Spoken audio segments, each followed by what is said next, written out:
ہجرت کی رات آپ صلی اللہ علیہ وسلم حضرت ابوبکر صدیق رضی اللہ عنہ کو لے کر آئے اور غار ثور میں قیام کیا۔ جب غار ثور میں پہنچے حضرت ابوبکر صدیق رضی اللہ تعالی عنہ نے عرض کی اے اللہ کے رسول آپ یہاں ٹھہرے، غار میں نہ جائیں، کہیں ایسا نہ ہو کہ غار میں کوئی کوسی جانور ہو، کوئی بچھو ہو، سانپ ہو، آپ کو تکلیف نہ دے دے، مجھے جانے دے، میں غار کی صفائی کرتا ہوں، غار کو صاف کرتا ہوں اور غار کے اندر دیکھتا ہوں کہ کوئی کوسی جانور تو نہیں۔ رسول اللہ صلی اللہ علیہ وسلم غار سے باہر، حضرت صدیق اکبر رضی اللہ تعالیٰ عنہ غار کے اندر چلے گئے، غار ثور میں اس کو صاف کیا۔ صاف کرنے کے بعد دیکھا کہ کونوں میں کچھ سوراخ تھے اور اپنا تہ رکھ کے چیترے پھاڑ کر ان سوراخوں کو بند کیا۔ دو سوراخ ایسے تھے کہ ان کو بند کرنے کے لیے کپڑا پاس نہیں ہے۔ حضرت ابوبکر صدیق رضی اللہ تعالیٰ عنہ نے اپنے پاؤں کی ایڑیاں ان سوراخوں میں ڈال دی، ان سوراخوں میں اپنے پاؤں کی ایڑیاں ڈال دی تاکہ اگر کوئی موذی جانور، کوئی سانپ بچھو نکلے تو وہ مجھے ڈسے، پیغمبر صلی اللہ علیہ وسلم کو تکلیف نہ پہنچائے۔ کتنے قربان ہونے والے تھے اللہ کے رسول صلی اللہ علیہ وسلم پر، کتنے فدا ایثار ہونے والے تھے اللہ کے رسول صلی اللہ علیہ وسلم پر۔ چنانچہ فرمایا ادخل یا رسول اللہ، اللہ کے رسول صلی اللہ علیہ وسلم آئے، آ کر حضرت صدیق اکبر رضی اللہ تعالی عنہ کی گود مبارک کے رانوں پر آپ صلی اللہ علیہ وسلم نے سر مبارک رکھا اور سو گئے۔ جس رحل پر قرآن کھلا ہوتا ہے، صدیق اکبر رضی اللہ تعالی عنہ کی گود میں رسول اللہ صلی اللہ علیہ وسلم کا سر اور چہرہ چاروں طرف رہا تھا۔ رسول اللہ صلی اللہ علیہ وسلم سو گئے، ادھر سے سانپ نکلا، صحیح ہے، بخاری مسلم کی روایت ہے، سانپ نکلا۔ سانپ نے بڑی کوشش کی کہ باہر آئے، جب اسے راستہ نہ ملا، اس لیے کہ سوراخ سے آگے حضرت ابوبکر صدیق رضی اللہ تعالی عنہ نے اپنے پاؤں کی ایڑی رکھی ہوئی تھی، تو سانپ نے ڈس لیا حضرت ابوبکر صدیق رضی اللہ تعالی عنہ کو۔ جب سانپ نے ڈسا تو بڑی کوشش کرتے رہے کہ حرکت نہ کرے تاکہ اللہ کے رسول صلی اللہ علیہ وسلم کے آرام میں خلل نہ آئے، لیکن تکلیف بہت زیادہ تھی، زہر کا اثر بہت شدید تھا، جس کی وجہ سے آنکھوں میں آنسو آ گئے۔ کوشش کی کہ آنسو کو بھی صاف کریں، لیکن کچھ آنسو بے اختیار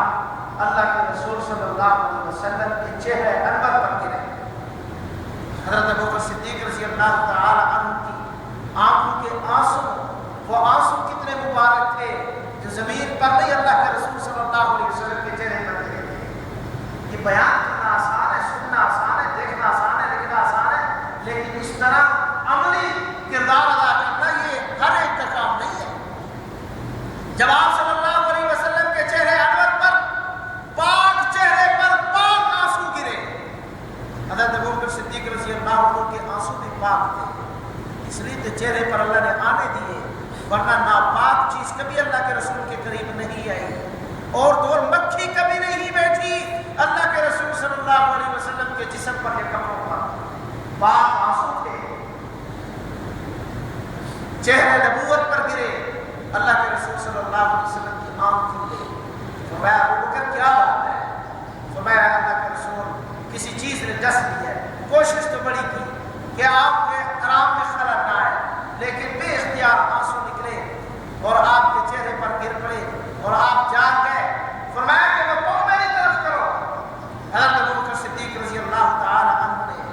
اللہ کے رسول صلی اللہ علیہ وسلم کو وہ جگہ دکھائی اپنے پاؤں کی جہاں سانپ نے ڈسا تھا، کاٹا تھا۔ اللہ کے رسول صلی اللہ علیہ وسلم نے اپنے منہ مبارک کا مبارک پاک مقدس دعا حضرت ابوبکر صدیق رضی اللہ عنہ کے پاؤں پر لگایا، ایڑی پر لگایا، فوراً تکلیف کی کیفیت ختم ہو گئی، زہر کا اثر ختم ہو گیا۔ لیکن یہ زہر کا اثر کی بعد میں نمودار جب حضرت صدیق اکبر رضی اللہ تعالی عنہ کی وفات ہونے لگی، علماء نے لکھا ہے کہ آپ خود فرما رہے تھے کہ وہ زہر آج بھی اثر کر رہی ہے۔ اور اسی جہر کے اثر سے فوت ہوئے تو مقام شہادت بھی نصیب ہوا ہے۔ خود اللہ کے رسول صلی اللہ علیہ وسلم اپنی زندگی مبارک میں شہادت کی تمنا فرمایا کرتے تھے۔ غزوہ خیبر سن 7 ہجری میں ہوا، ایک یہودی عورت نے ایک بکری میں زہر ملا دیا، اللہ کے رسول صلی اللہ علیہ وسلم کو گوشت پیش کیا۔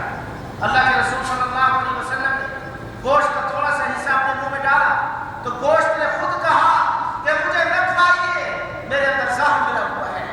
اللہ کے رسول صلی اللہ علیہ وسلم نے اس کو پھینک دیا، لیکن چونکہ تھوڑا بہت اثر چلا گیا تھا زہر کا، جب آپ صلی اللہ علیہ وسلم دنیا سے رحلت فرما رہے تھے اور آپ صلی اللہ علیہ وسلم کی حیات کا آخری وقت تھا، تو آپ فرما رہے تھے کہ وہ زہر جو یہودی عورت نے خیبر کے موقع پر گوشت میں ملا کر مجھے دیا تھا، آج بھی میری شہرت کو وہ کاٹ رہا ہے۔ اور علماء نے کہا کہ وہی زہر آپ صلی اللہ علیہ وسلم کی وفات کا بھی سبب ہوا، اور جو سانپ میں ڈسا تھا، سانپ کی ذات حضرت ابوبکر صدیق رضی اللہ عنہ کی وفات کا بھی سبب ہوا۔ اور میں یہ جو رات تھی نا کہ جس میں صرف اللہ اور اللہ کے رسول تھے، اللہ کے رسول حضرت ابوبکر صدیق رضی اللہ عنہ تھے، فرمایا کہ اس ایک رات کی نیکی اگر مجھے دے دی جائے اور میری ساری عمر کی نیکیاں حضرت ابوبکر صدیق رضی اللہ تعالی عنہ کو دے دی جائے تو یہ سودا سستا ہوگا، مہنگا نہیں ہوگا۔ میری ساری عمر کی نیکیاں حضرت ابوبکر صدیق رضی اللہ تعالی عنہ کی اس ایک رات کی ایک نیکی پر قربان ہو جائے، برابر ہو جائے۔ اور فرمایا کہ دن وہ تھا جب اللہ کے رسول صلی اللہ علیہ وسلم دنیا سے رحلت فرما گئے، تو اس دن مدینہ ایک قیامت کا منظر پیش کر رہا تھا۔ حضرت انس رضی اللہ تعالیٰ عنہ فرماتے ہیں جب اللہ کے رسول صلی اللہ علیہ وسلم مکہ سے مدینہ تشریف لائے تھے، مدینے کا ذرہ ذرہ روشن ہو چکا تھا آپ کی آمد کی برکت سے، لیکن جس دن آپ صلی اللہ علیہ وسلم دنیا سے رحلت فرما گئے، اس دن آپ کی جدائی کی وجہ سے مدینے کا ذرہ ذرہ تاریکی میں ڈوب چکا تھا۔ لوگوں کے ہوش و حواس اڑ گئے تھے۔ حضرت عمر رضی اللہ تعالی عنہ نے تلوار نکال لی تھی، فرمایا کہ اگر جس نے کہا کہ اللہ کے رسول فوت ہو گئے ہیں میں ان کی گردن اڑا دوں گا۔ حضرت عثمان روتے روتے بیٹھ گئے، حضرت علی روتے روتے بیٹھ گئے، حضرت فاطمہ فرمانے لگی صبت علیہ مصائب لو انہا صبت علی الیام سن لیالیا، مجھ پر مصیبتوں کے پہاڑ ٹوٹ گرے ہیں، خدا کی قسم اگر وہ مصیبتیں یہ صدمہ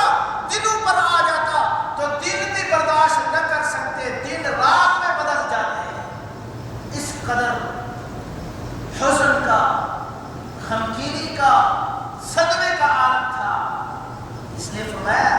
اللہ کے رسول صلی اللہ علیہ وسلم اپنے زندگی مبارک میں فرمایا کرتے تھے کہ اگر کبھی کسی کو کوئی صدمہ پہنچے، کبھی کوئی تکلیف پہنچے تو وہ اپنے صدمے کو ہلکا کرنے کے لیے صحابہ کرام کے اس صدمے کو سوچ لے جو میری وفات پر ان کو پہنچے گا، جو سب سے بڑا صدمہ تھا۔ اور اس موقع پر کچھ لوگ ایسے پیدا ہو گئے جنہوں نے جھوٹی نبوت کا دعویٰ کیا۔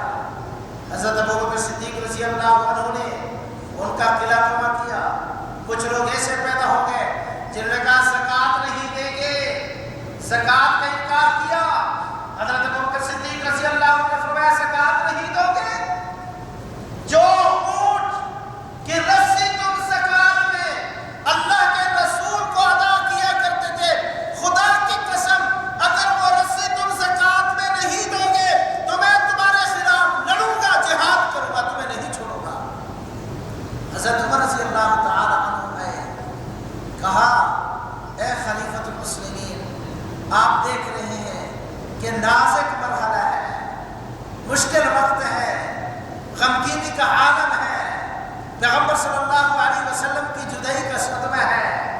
ان لوگ ان کے ساتھ آپ اتنی سختی کہ جو زکوٰۃ ادا نہیں کریں گے آپ ان کے ساتھ جہاد کریں گے۔